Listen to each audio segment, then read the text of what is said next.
Willkommen, bienvenue, welcome one and all. As I'm sure the keener-eyed amongst you will notice, we have Karen Bashford in the virtual studio, and this is the Karen Bashford Show. Karen, today we're talking about a topic which, when you suggested it, actually made me a little bit amused, about breaking habits, to which I responded, what, the bad ones?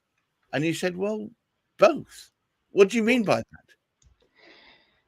We create routines that involve habits. We do things without really thinking about it. But the trouble is, some of them are absolutely brilliant and we don't need to change them. But some of them are likely to be causing you, I wouldn't necessarily say problems, but wasting time, making you feel uncomfortable, just generally affecting you in ways you're not aware of, such as procrastination, perhaps. That's a habit. It certainly feels like it sometimes, because the first thing that sometimes you can do when you hear a problem coming is just slip into the old, well, I'll just go and do this other thing over here first. Yes. So, as I say, some habits are good because you create routines for a reason.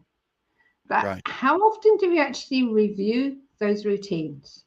How often do we look at what we do automatically, which is what a habit is, and actually think, well, is this really serving me? Well, quite. I think the problem with habits is by their very nature, they become ingrained and almost Yeah. we assimilate them as just being part of our normal day to Hmm. day. Absolutely. I'm a prime example of a habit. Every morning, I'd be getting up, preparing my breakfast, doing my exercise, and feeding the cat, and then going and get myself ready. But actually, when I started to look at the habit, I realized how much time I was wasting of a morning that I didn't need to waste. There was so much I could do in prep for the evening before, which would give me a bit more time in the morning, so I wasn't going to be stressed. Right. So what you're saying is preparation.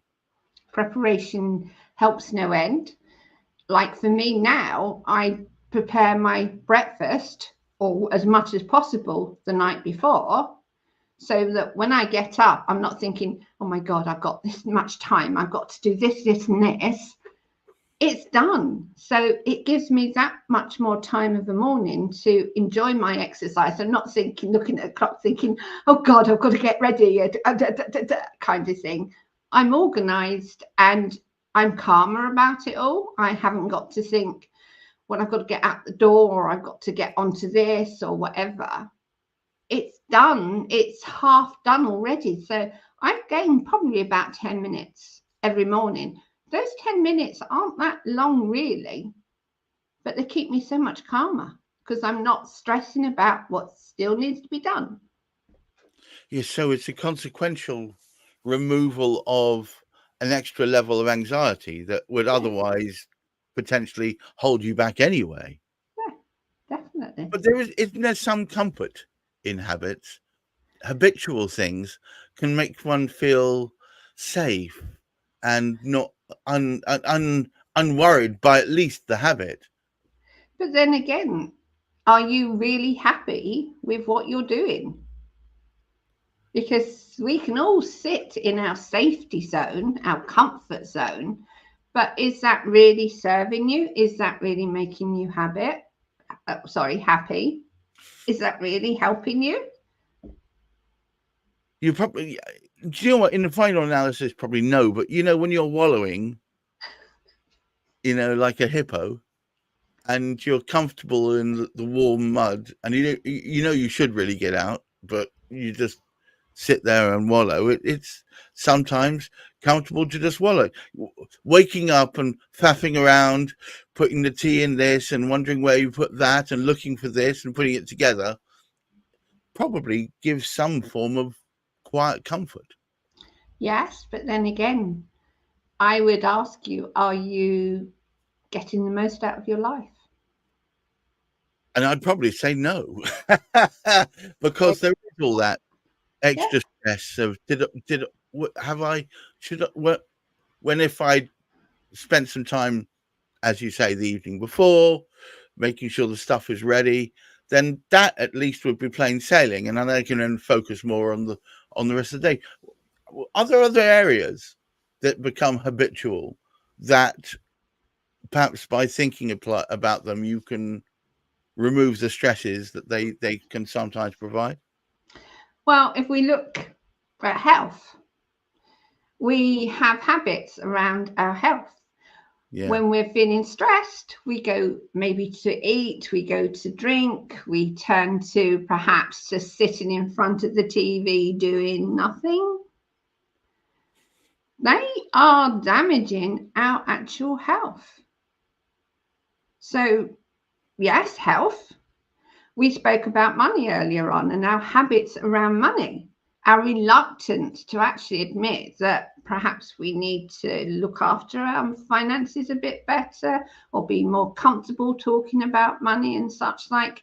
They are pure habits. They are habits we create. It's easier not to talk about money or not to be brave enough to charge what we're offering at a value that makes it worthwhile for us giving our time, or perhaps looking at our finances and thinking, well, actually, I signed up for this, this, and this, and I'm not using it. So why am I still paying for it? Yeah. That's a habit that we've created because we can't be bothered to break a habit.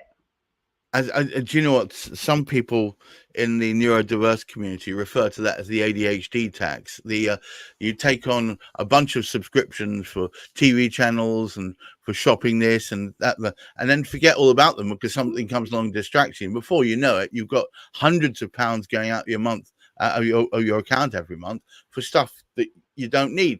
But because you don't want to look at it, you just let it carry on, and it's almost like another silly habit in a way. Yeah, it is a habit because if you're not prepared to face the reality of you could be saving a considerable amount of money because it all adds up, why not actually step slightly outside your comfort zone?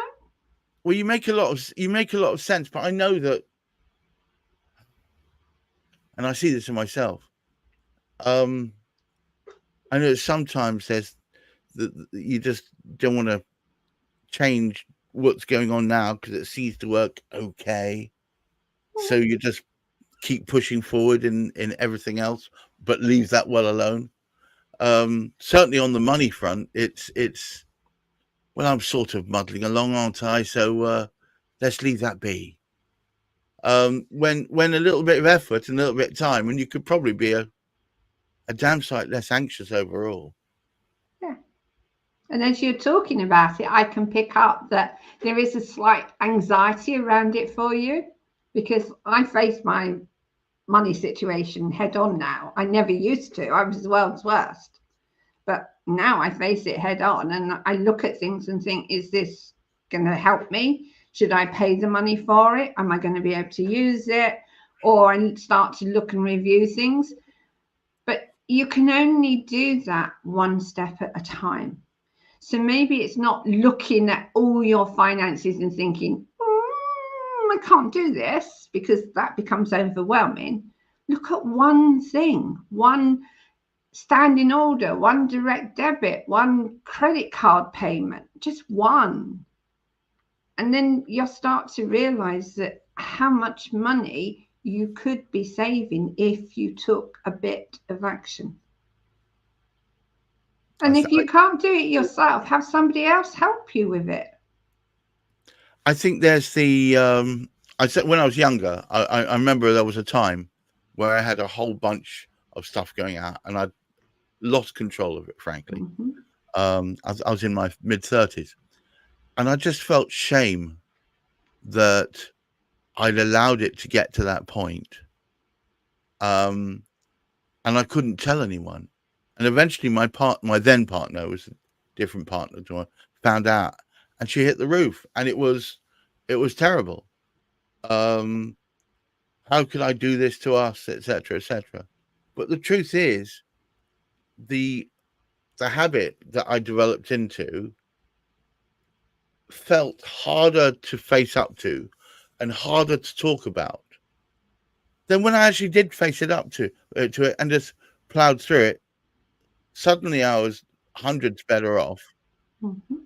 And secondly, there was less worry about what was going on behind the scenes, but it was so hard to take that first step. And that's where the reality of life is, that we always assume that it's going to be harder to deal with or to face than actually it really is, or even how stressed we are about something that we don't need to be. So I would suggest, if you're in that situation, it's simply to write down the habit you have. You know if you're managing your money effectively or not. Write down, I need to manage my money better. And then follow with the question, how do I do so? Because your mind will automatically go to all the things you don't want to do. Right. Because using the word how literally takes you into this space of, it's safer not to know, it's safer not to deal with it. Whereas it's the space of the unknown, isn't it? Yeah. So you will probably list all the reasons why you can't deal with it. So get them out the way. And then write the word or words, what do I need to do? And you've got all the reasons for why you're not doing it. So now look for the opposites. What would benefit from you doing an action? Right. And you'll suddenly start to feel a bit more comfortable, because you're then looking at the positives and the negatives. And as human beings, we default naturally to the negative. It does appear to be that way. I never thought that to be the case, and I overheard myself talking and saying, "Well, of course it will never work." And I was thinking, my God, I not really even considered all the options, and I'm already dissing it. You're quite right, you know. I know, because I've done it. And so have many other people have done it, have gone with that habit of, I'm not going to look at it. It's easier not to look at. So, yeah, I do know it is hard, and I do know that we all do it. So we're not bad people for having these habits. Absolutely not. But we have to learn to break the cycles, because in breaking the cycles, we actually improve our lives.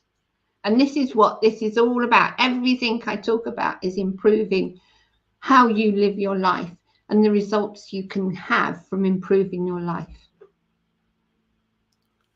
Wow, that's quite powerful.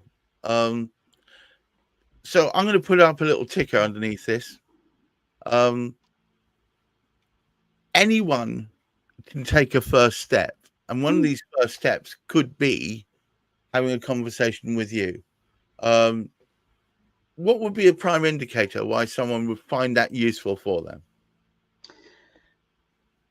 Procrastination, self-sabotage, ill health, repeating issues in relationships, anything to do with life where you feel stuck or you keep repeating behaviors, anything like that. Because at the end of the day, we all want to be happy and feel safe. We have our habits because, as you said earlier on, it's about feeling safe. Yes. You can still feel safe if you break the cycles. But you can only do that if you're willing to get to know yourself. And if you don't know yourself, how do you know what's not serving you, or how do you know what's serving you? Well, on that bombshell, I just wanted to say thank you very much, Karen. Every day's a learning day when the Bashford's in town. No, it's so true, and I think what's more powerful is you coming from a place of having been through it yourself. You're not standing on the sidelines like an armchair coach and critic pointing out how terrible or something is. You're saying, I've been there, and I can tell you how to get through it. And I think that's rather charming and downright helpful. Thank you so much for this, Karen. And guys, if you're enjoying this as much as I do, please keep tuning in. We tend to be here every week on a Thursday, and our focus tends to be real world issues that affect a lot of you. I was only talking from the heart about what I've been through, and I know that these sort of things could really have helped me. So take that into consideration. Keep your feet on the ground. Keep reaching for the stars, and try and look after that mental health. Thank you so much, Karen, and bye bye. Thank you. Bye.